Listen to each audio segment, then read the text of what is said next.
जब तुम बुरे होकर अपने बच्चों को अच्छी वस्तुएं देना जानते हो तो तुम्हारा स्वर्गीय पिता मांगने से पवित्र आत्मा क्यों न देगा। एरिज़ोना की एक शांतिपूर्ण दोपहर में ब्रायन विल्च और उसकी बेटी जेनेया दोनों म्यूजिक से अपना प्यार बांट रहे हैं। अरे ये तो एक गाना बन गया। हाँ, लेकिन आज से कुछ साल पहले शांति के इन लम्हों के लिए वो कुछ भी खर्च कर सकता था। मैं जेनेया के लिए रहना चाहता था। उसने अपनी माँ को खो दिया ड्रग्स में। मुझे आपकी मदद की ज़रूरत है, मुझे मदद कीजिए, मेरी मदद कीजिए परमेश्वर, ऐसा मैंने अपने दिल से कहा। ब्रायन अपने दोस्तों और फैंस के बीच में हेड के नाम से जाना जाता था। वो कॉर्न बैंड का लीड गिटारिस्ट और को फाउंडर था। उसकी शुरुआत बड़ी थी, बहुत बड़ी थी। हमारा जो सेकेंड एल्बम आया उसने बिलबोर्ड चार्ट पर तीसरे नंबर का हिट लगा दिया।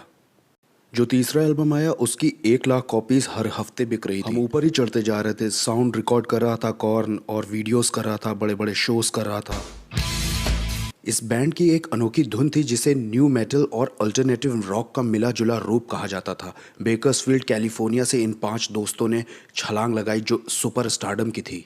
जब दुनिया ब्रायन रॉक स्टार को इस तरह से देखती थी कि उसके पास सब कुछ है, ब्रायन एक अलग ही कहानी बताता था कि कैसे वो अंदर ही अंदर मर रहा था और अपने दर्द को ड्रग्स और शराब से मारने की कोशिश कर रहा था।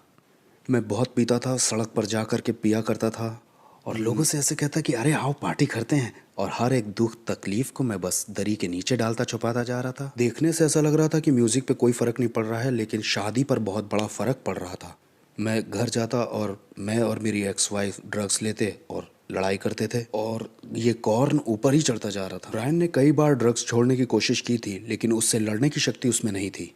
और फिर इसी बीच उसकी बेटी के आने से सब कुछ बदल गया और ब्रायन और उसकी पत्नी रेबका ने कुछ समय के लिए ही सही लेकिन सब कुछ ठीक किया। उसका आना मेरे लिए बहुत अच्छा रहा। मुझे लगा ज़िंदगी बढ़िया हो जाएगी, अब सब बढ़िया रहेगा। मेरी पत्नी भी है, मेरा बच्चा भी है, मेरा बैंड भी है और हम सब बस ऊपर ही जा रहे हैं। और तब मैं एक नए टूर पे चला गया। उससे पहले मैंने सब कुछ साफ करने की कोशिश की। जब वो पैदा हुई करके मैंने बियर खोली अपने पहले शो के बाद और फिर से मैं उन्हीं सब कामों में मज़े लेने लगा। और यहाँ रिबका ने स्पीड नाम का ड्रग फिर से लेना शुरू कर दिया। बच्चे के साथ थी वो। सक्सेस में तो मैं ऊपर ही चढ़ता जा रहा था, लेकिन घर बहुत भयानक हो चुका था। यहाँ रिबका गायब हो चुकी थी और मैं अपने बच्चे को बहुत मिस कर रहा था। जब भी मैं घर आता पूरी तरह से नशे में पूरी तरह से टुल रहता था। मैं 2 दिन बस अपने बच्चे के साथ बिताता और मैंने यहाँ तक कि स्पीड ड्रग खुद लेना शुरू कर दिया, बच्चा जबकि घर पे था। और घर तबाह हो चुका था जबकि सक्सेस बढ़ती जा रही थी। और तब उसकी पत्नी ने उसे और जिनेया को छोड़ दिया और डिवोर्स दे दिया। मैं बौखला गया था। मेरा रॉक स्टार का ड्रीम, ना मेरा पैसा, ना मेरी ताकत, ना मेरे गैंगस्टर दोस्त, कोई नहीं। कोई उस हादसे को होने से नहीं रोक पाया।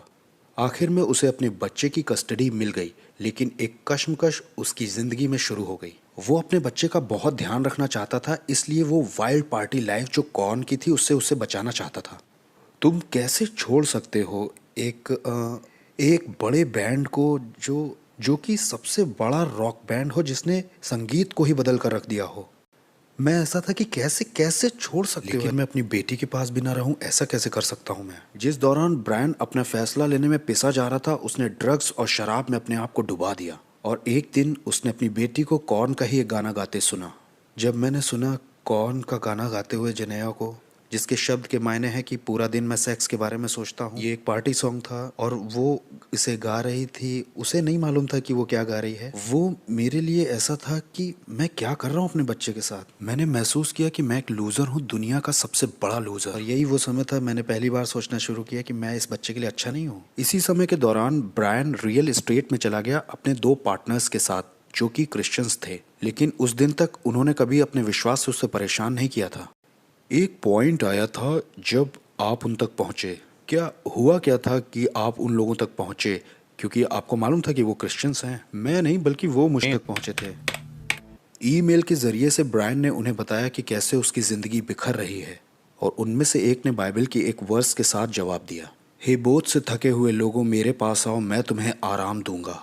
और मैं ऐसे था, क्या यीशु ये सचमुच में हो सकता है? मैं दिमाग में सोच रहा था कि क्या ये लोग सिर्फ अच्छे लोग नहीं हैं, या सचमुच में कोई ईश्वर है और क्या वो मुझे बुला रहा है?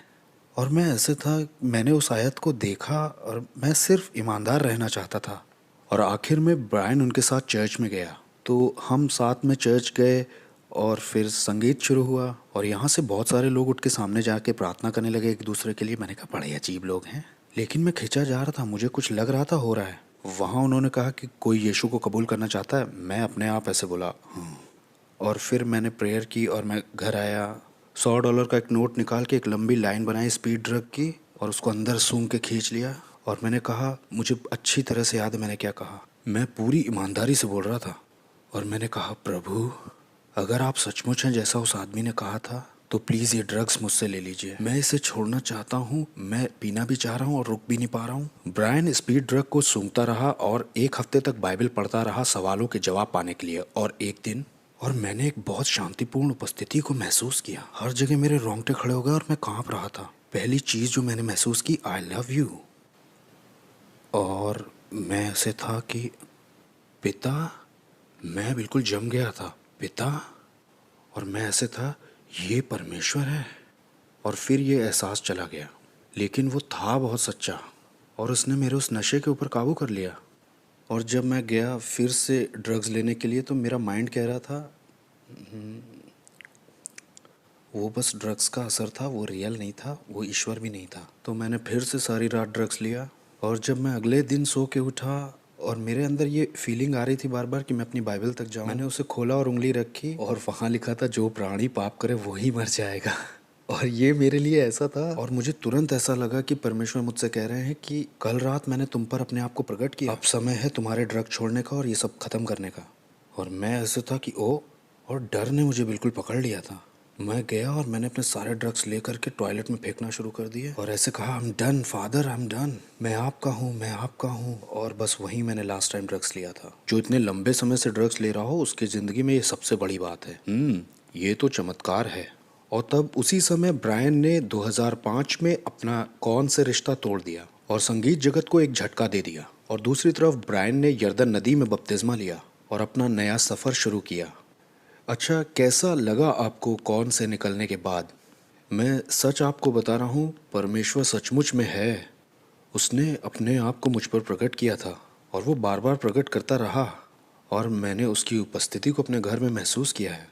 उसने मेरे बच्चे से भी बात की है। ये जो अब मेरे साथ अजीब सा हो रहा था ये ज़्यादा मैटर करता है मेरे लिए। और मैंने कहा ठीक है, ये जो बैंड वाली बात है, ये स्टारडम, पैसा, ये सब इतना महत्व नहीं रखता है। बस परमेश्वर ही है जो सच्चा है। ये ऐसा हो गया था कि मुझे परवाह नहीं है कि अब मैं आगे की ज़िंदगी में क्या करूँगा।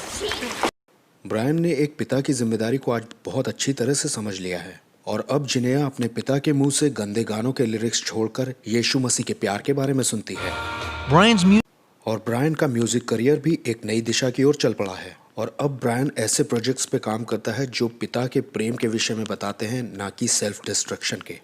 आप बताइए, आपको यहाँ पिता ने क्यों रखा है इस दुनिया में? उसने मुझे इस धरती पर रखा है ताकि मैं और ज़्यादा इंटीमेसी उससे बना सकूं और मैं कोशिश करूंगा कि ज़्यादा से ज़्यादा समय मैं उसके साथ बिता सकूं ताकि मैं उसे और ज़्यादा समझ सकूं। हर रोज़ मैं कोई समय बर्बाद नहीं करना चाहता हूं, पहले ही बहुत कर दिया है और इसीलिए तो मुझे धरती पर रखा गया है ताकि मैं उसके साथ संगति कर सकूं, उसको जितना ज़्यादा हो सके जान सकूं, ताकि उसकी आत्मा से भरता जाऊं और वो मेरे द्वारा बहुत सारे लोगों को किंगडम में ले आए।